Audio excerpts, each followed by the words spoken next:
और निश्चित रूप से हम फिर से अपनी उत्सुकता साझा करने के लिए वापस आए हैं। हम एक शक्तिशाली अवसर साझा कर रहे हैं, एक ऐसा अवसर जो दुनिया के हर हिस्से में हर जीवन को बदल देगा। और आज का विषय है कि हम आपको एक स्वच्छ, सकारात्मक और नैतिक व्यवसाय प्रस्तुत कर रहे हैं। तो हम इस विषय के अनुसार लोगों से कहेंगे कि वे अपने दिल से साझा करें कि यह आपके लिए क्या मतलब रखता है। क्या आप सहमत हैं कि हमारा व्यवसाय अच्छा है, यह साफ है, यह सकारात्मक है और यह नैतिक है? तो अपने दिल की बात साझा करें, यहाँ तक कि थोड़ा और, भले ही वह कुछ और हो, लेकिन फिर साझा करें कि यह पूरा अवसर आपके लिए क्या मतलब रखता है, ताकि किसी को प्रेरित किया जा सके और किसी को आगे बढ़ने के लिए प्रेरित किया जा सके। जबकि हम अपने सीईओ श्री अशमो फराह का इंतजार कर रहे हैं। धन्यवाद सभी को। वाह, यह एक शक्तिशाली रविवार है और विषय भी शक्तिशाली है। तो मामा कोमी, मैं इसे इस तरह लेना चाहता हूँ। कल मैंने विश्वसनीयता के बारे में बात की, मैंने नैतिकता के बारे में बात की।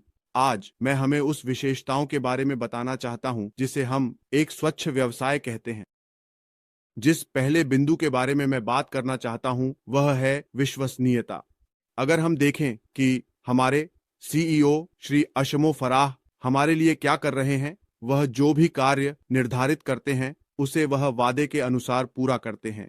यही विश्वसनीयता है। आप यह किसी अन्य व्यवसाय में नहीं पा सकते जो इस ग्रह पर अब है। मुझ पर विश्वास करो, अगर हम इसे अच्छी तरह से देखें, एंडी बेस्ट ने हमें बताया, हमारे भाई ओलिवर ने हमें बताया, यह सच है। अब दूसरा विषय जिस पर हम बात करना चाहते हैं वह विवरण पर ध्यान है। इसलिए बारीकी से किया गया तरीका, विवरणों पर ध्यान देने के लिए एक बारीकी से किया गया दृष्टिकोण है। इस तरह हमारे सीईओ सभी परिवर्तनों को पकड़ने में सक्षम हुए जो अब हमारे व्यवसाय में हो रहे हैं। अगर वह बारीकी से नहीं देखते, ठीक है, अगर वह विवरण पर ध्यान नहीं दे रहे होते तो हम आज जिस समय बात कर रहे हैं हमारा व्यवसाय खो चुके होते। तो दूसरा बिंदु है विवरण पर ध्यान। अब तीसरा, हम कह सकते हैं कि सुरक्षित स्वच्छ उत्पादों का उपयोग करें। हम सभी जानते हैं कि हमारे उत्पाद क्या हैं। हमारे लोग हमें इसके बारे में बताने वाले हैं। हमारे उत्पादों में कृत्रिम बुद्धिमत्ता समाहित है। हमारे पास एप्लीकेशन प्रोग्रामिंग इंटरफेस है जिसे सभी उत्पादों में एपीआई कहा जाता है, जिसे अन्य उत्पादों में एकीकृत किया जा सकता है ताकि हम 21वीं सदी की नवाचारों के अनुकूल बना सकें। इस तरह की तकनीक के साथ दुनिया में आने पर आपको यह कहां मिलेगा? आप इसे किसी और तरीके से नहीं पा सकते, केवल ऑनल पैसिव में। तो यह तीसरा है। चौथी बात लगातार सफाई है। अगर आप याद करें तो जब भी हमारे मुख्य कार्यकारी अधिकारी हमें बताते हैं कि वे सिस्टम को अपग्रेड कर रहे हैं, हम सिस्टम की सफाई कर रहे होते हैं। बस यही है ना? लगातार सफाई। आप सिस्टम को साफ करते हैं ताकि प्रदर्शन को अधिकतम किया जा सके और हमारे प्रदर्शन को बढ़ाया जा सके। अब पांचवा बिंदु खुली संचार है। हमने इसे कहा, इवान कल हमने कहा, वह यहाँ आता है लेकिन उसके साथ खुलकर बात करने के अनुसार वह आता है और हमें सब कुछ देता है। क्या अच्छा है, क्या बुरा है, आपको इसके बारे में जागरूक होना चाहिए। ऐसा ही एक साफ सुथरे व्यवसाय का रूप होना चाहिए और इसका अंतिम पहलू पेशेवर उपस्थिति होनी चाहिए। क्या आपने कभी हमारे मुख्य कार्यकारी अधिकारी को देखा है जब वह एक कॉरपोरेट वेबिनार करते हैं कि वह हमारे पास कैसे आते हैं, उनकी ड्रेसिंग और सब कुछ, और हमें पैनल में उस तरह से कैसे दिखाते हैं? तो मेरे लिए यही वह है जिसे हम एक साफ सुथरे व्यवसाय कहते हैं और ये हैं उन व्यवसाय की विशेषताएं जो हमारे पास ऑन पासिंग मामा कोमी में हैं। अब आप बोलें। धन्यवाद। हम आज इस विषय पर चर्चा कर रहे हैं और एक चीज जो मैं सोच रहा था वह नैतिक है। और कल मुझे लगता है कि हमने इस बारे में बहुत कुछ चर्चा की कि मुख्य कार्यकारी अधिकारी एक नैतिक व्यक्ति हैं, और विंसेंट ने भी एक बिंदु पर चर्चा की और फिर बॉब ने इसे फिर से इस तरह समझाने की कोशिश की कि अगर कोई कंपनी नैतिक नहीं है तो आपको मुश्किल से ग्राहक मिलेंगे। लोग नैतिक व्यवसाय का पालन करते हैं और अगर हम इसे बहुत अच्छे से देखें तो आप जानते हैं, श्री अश मोफारा के साथ आगे बढ़ते हुए एक प्रमुख सिद्धांत सत्य बताना है। आप जानते हैं, यह सच बताने के बारे में है, भले ही इसका मतलब हो ये कुछ ऐसा है जो वह वास्तव में नहीं कहना चाहता कि आप हम सभी को जानकारी में रखना चाहते हैं, क्योंकि यह उसकी प्रकृति है। बाहर आकर हमें बताना कि जब हमारे लिए बुरा समय होता है, जब बुरा समय आ रहा होता है, वह बाहर आकर हमारे साथ साझा करेंगे, और जब अच्छा समय होता है तब भी वह बाहर आएंगे। यह केवल अच्छे समय में नहीं है कि वह साझा करेंगे, यहाँ तक कि जब चीजें कठिन होती हैं वह हमेशा आते हैं।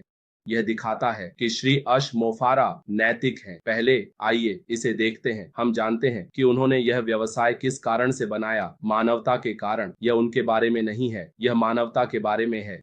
और लोगों के साथ उस संबंध को स्थापित करने के लिए आपको स्पष्ट होना चाहिए, आपको सत्य होना चाहिए, आपको अपने सभी तरीकों में वास्तव में सत्य होना चाहिए। आपको अपने आप में विश्वास करना चाहिए, क्योंकि अगर आप अपने आप में विश्वास नहीं करते तो लोग आप पर कैसे विश्वास करेंगे। कहावत है कि आपको खुद को ऊपर उठाना चाहिए ताकि आप खुद को बेहतर देख सकें, क्योंकि अगर आप खुद को बेहतर नहीं देख सकते तो फिर आप दूसरों को कैसे देखेंगे। आप जानते हैं, यह श्री अश मोफारा के साथ एक सिद्धांत है और उन्होंने एक साफ सुथरा व्यवसाय बनाया है, और यही कारण है कि हम 1.4 मिलियन हैं। अगर ऐसा नहीं है तो आप जानते हैं, अगर आप नैतिक नहीं हैं तो आप लोगों को अपनी ओर आकर्षित नहीं कर सकते। आप जानते हैं, आप कैसे किसी ऐसे व्यक्ति हो सकते हैं जो बिना किसी कारण, बिना कुछ दिखाए बस कहे, मेरे पीछे आओ और मैं तुम्हें शीर्ष पर ले जाऊंगा। वह सच्चे थे, वह ईमानदार थे। उन्होंने कहा, मुझे पता है कि रास्ता आसान नहीं होगा, मुझे पता है कि चीजें कठिन होंगी, मुझे 100% यकीन है कि हम वहां पहुंचेंगे। आप जानते हैं, उसने हमेशा हमें आश्वासन दिया कि हम वहां पहुंचेंगे, चाहे यह कितना भी कठिन क्यों ना हो, चाहे चीजें कितनी भी कठिन क्यों ना हो, वह वहां पहुंच जाएगा। और उसने कहा, वह सुनिश्चित करेगा कि उसने हमें दिया, वह संस्थापकों को पुरस्कृत करेगा। आप जानते हैं, जो कुछ भी कानूनी रूप से संभव है वह, आप जानते हैं, हमें संस्थापकों को मुआवजा देगा, और यही एम्पासी का मुआवजा योजना है। तो वह वास्तव में इसके प्रति सच्चे हैं। उन्होंने कहा, मुझे एक साफ सुथरा व्यवसाय रखना है। जब उन्होंने एम्पासी की शुरुआत की, जिस दिन उन्होंने हमें बताया, उन्होंने कहा, मैंने सरकार के सामने सब कुछ प्रस्तुत किया, क्योंकि उन्होंने कहा, आप या तो अभी भुगतान करें और फिर क्या करें, और फिर बाद में दुख सहें, या आप दुख सहना पसंद करते हैं। यही कहानी है। आप जाकर उन्हें सब कुछ दिखाते हैं और फिर बाद में आप फल का आनंद लेते हैं, क्योंकि आप इसे क्यों छिपाएंगे। अधिकांश कंपनियां इसलिए पीड़ित होती हैं क्योंकि वे हमेशा बुराई को छिपाती हैं, और जब सरकार उनके पीछे आएगी तो वे रोएंगे। बच्चे, मैं कहता हूं नहीं, मैं एक साफ सुथरा व्यवसाय चाहता हूं, मैं एक नैतिक व्यवसाय चाहता हूं। यहाँ कोई छिपा हुआ एजेंडा नहीं है। मैं चाहता हूं कि सब कुछ परफेक्ट हो। उन्होंने सरकार को सब कुछ जांचने के लिए एक पासवर्ड दिया। वह सरकार के पास जाते हैं और कहते हैं, मेरी व्यवसाय को देखो, यही है, बताओ तुम्हें क्या चाहिए और मैं इसे करने के लिए तैयार हूं। यह किसी दिल वाले व्यक्ति की बात है, कोई ऐसा। हम खेल को नियमों के अनुसार खेलना चाहते हैं, आप जानते हैं, और यह वास्तव में सुंदर है। व्यवसाय को शून्य से बनाना। जान लें कि रास्ता खराब होगा, चीजें हो सकती हैं, लेकिन मैं आपको वहां ले जाऊंगा जहां आप जाना चाहते हैं। तो श्री कंफर्ट, हम इस व्यक्ति की नैतिकता को समझा सकते हैं और देख सकते हैं कि उसने अपना व्यवसाय कैसे बनाया।